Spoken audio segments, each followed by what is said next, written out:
চলে গিয়েছে হারাম। জোরে কোন ঠিক কিনা? বুঝি নাই উঠাইছেন কয়টা? আলোচনার তো একটা মাপকাঠি আছে। আমার ভাইরা, এলাকার মাওলানা যারা আছে তাদেরকে দিবেন সন্ধ্যার পর থেকে। 3 জন তো বয়ান কইরাই ফেলবে, 9টা 20-এ উঠানোর কথা। আমার ভাইয়েরা একটু বলেন লা ইলাহা, জোরে লা ইলাহা, লা ইলাহা, লা ইলাহা ইল্লাল্লাহু মুহাম্মাদুর রাসূলুল্লাহ।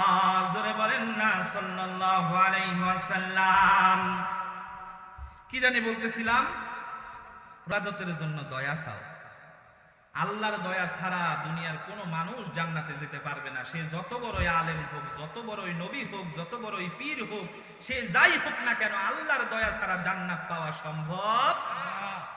এক ব্যক্তি বনি ইসরাইলের 300 বছর ইবাদত করছে। কয়শো বছর? একটু জোরে কর না। 300 বছর ইবাদত করছে। এই 300 বছর ইবাদত করে ওই ব্যক্তি রাত্রে বেলা ঘুমাইছে। ঘুমানোর সময় স্বপ্নে দেখে একটা লোক আসছে। ওই লোকটা হচ্ছে মিস্টার ইবলিশ। মিস্টার কি? ইবলিশ। ইবলিশ এসে বলতেছে, চাচা 300 বছর ইবাদত করছেন, ইবাদতের জন্য বিয়াও করেন নাই, তাইলে এখন আর ইবাদত করা দরকার নাই। 300 বছর ইবাদত দিয়ে আপনি জান্নাত এমনিতেই পাওয়া যাবেন। ওই লোক রাত্রে ঘুমানোর পরে স্বপ্নে দেখে কিয়ামত হচ্ছে। কি হচ্ছে? কিয়ামত হচ্ছে। আল্লাহ ওই বান্দাকে ডাক দিছে, বান্দা এদিকে আয়। আসছে। আসার পরে বলতেছে, ও বান্দা, তুমি আমার দয়ায় জান্নাতে চলে যাও। ওই ব্যক্তি আল্লাহর সাথে কথা বলতে উঠছে, আল্লাহ তোমার দয়ায় জান্নাতে যাব মানে আমি আমার 300 বছরের ইবাদত দিয়া জান্নাত চাই। জোরে কর না নাউজুবিল্লাহ। সেই ইবাদত দিয়া জান্নাত চায়, আল্লাহর দয়া দিয়া জান্নাতে যেতে চায় না।